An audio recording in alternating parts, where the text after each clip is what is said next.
everyone, so in this tutorial I'm going to teach you how to recreate this sugar skull that's like a wooden sugar skull. I've never seen anything done like this before, like a sugar skull that is just kind of like wooden.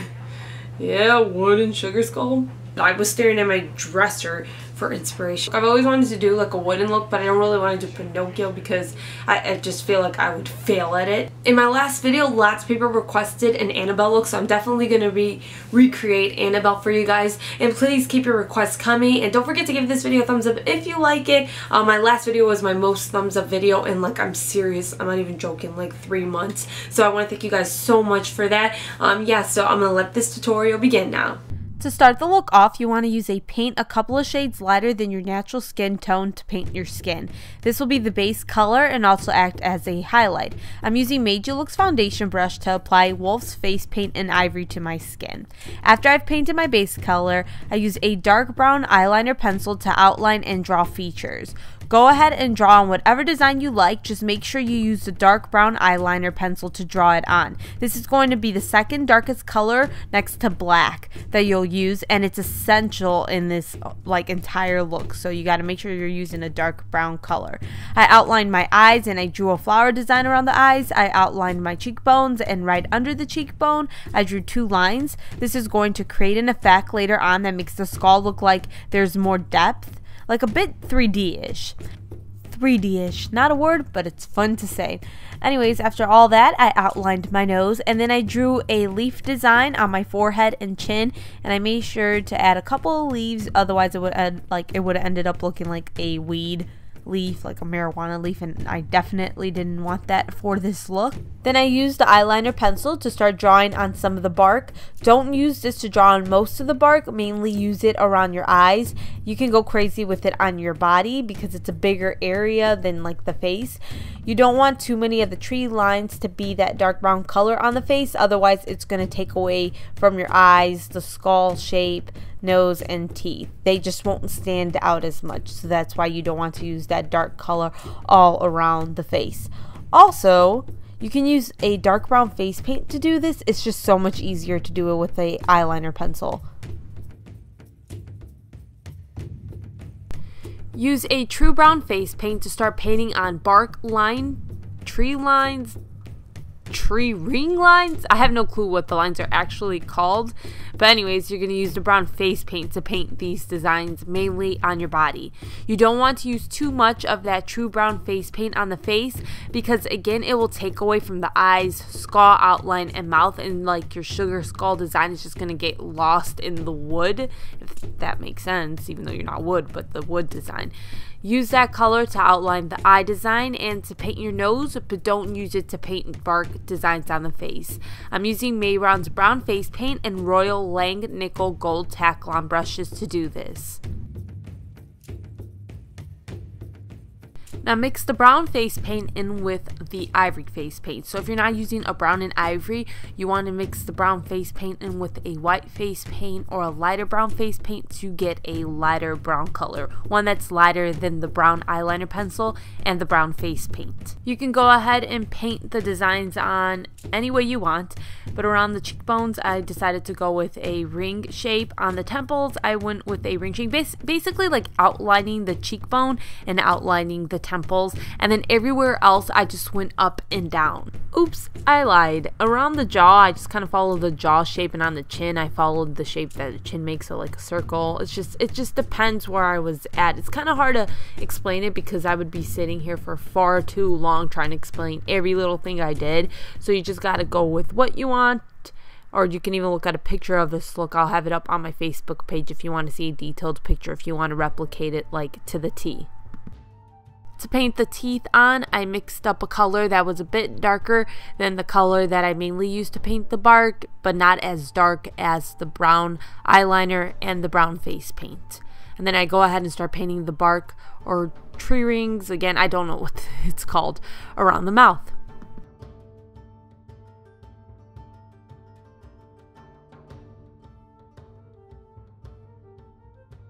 I painted a tree ring design on each flower petal. It's up to you what you want to do there, but I went with that because I thought it would look better than just going up and down, because it'll make that area pop out more. And I used a darker brown color that I mixed up together that again isn't as dark as the main two brown colors, but it's still up there. You just got to use different shades of brown. You don't want to use just one or two shades of brown. You want to use a few different shades of brown like you see in real wood. I used that color to add a shadow to the lower flower petals and also to add like the tree rings to the leaves that I have on the forehead and on the chin.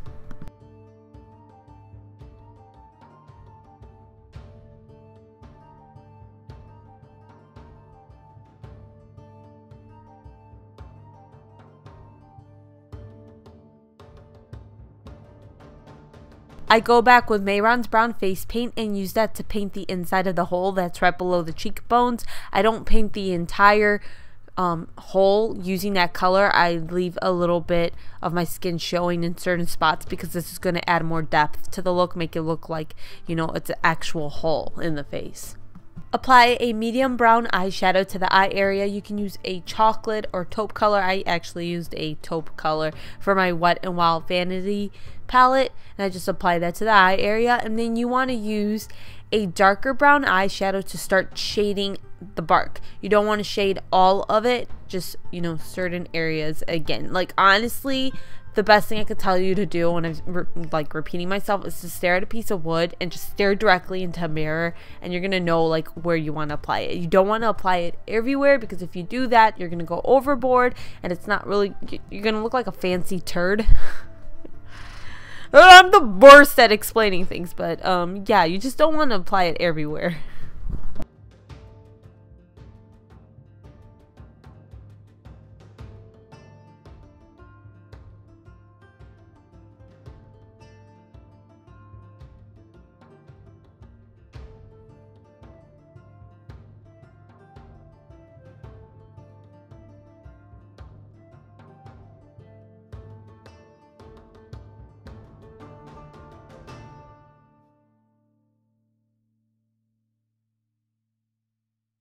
Now we're going in with the darkest color we're going to be using for this look, and that's black, which is the darkest color, period.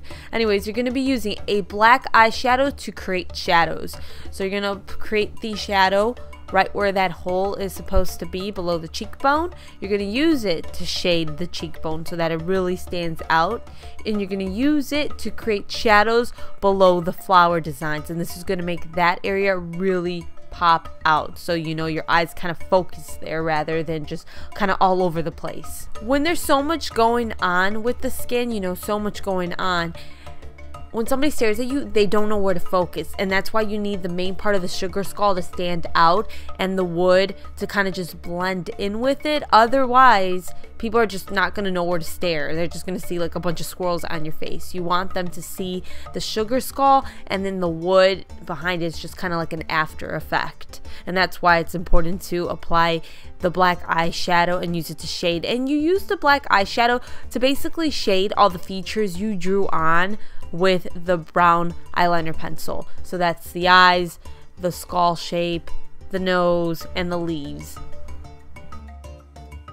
Final steps. I used the taupe eyeshadow. I applied all over my eyelid and applied that to the flower petals because I needed them to stand out a little bit more. And then I used black face paint to outline and create a shadow only in certain spots. And I keep saying certain spots because I don't want you guys to think that you have to apply it everywhere. So you just, again, look in a mirror and just decide what areas you want it in. So I just applied it to areas on the body, just to certain bark streaks. I applied it to the inner corner of the leaves and the inner corner of the lower flower petals. And then I just used it to kind of outline the cheekbone a little bit and to create some shadows where the hole is. Again, it's just like, I don't know how to just explain it without over explaining, so I think it's just best to kind of stare at me do this and you can kind of see like what I'm doing.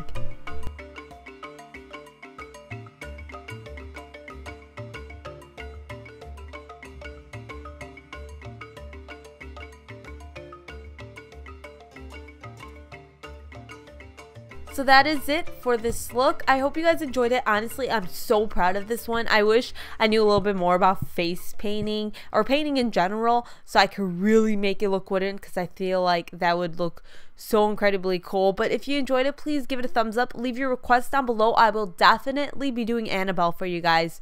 And yeah, I'll see you guys in my next tutorial. Make sure you subscribed if you're not subscribed, and I will see you. Bye.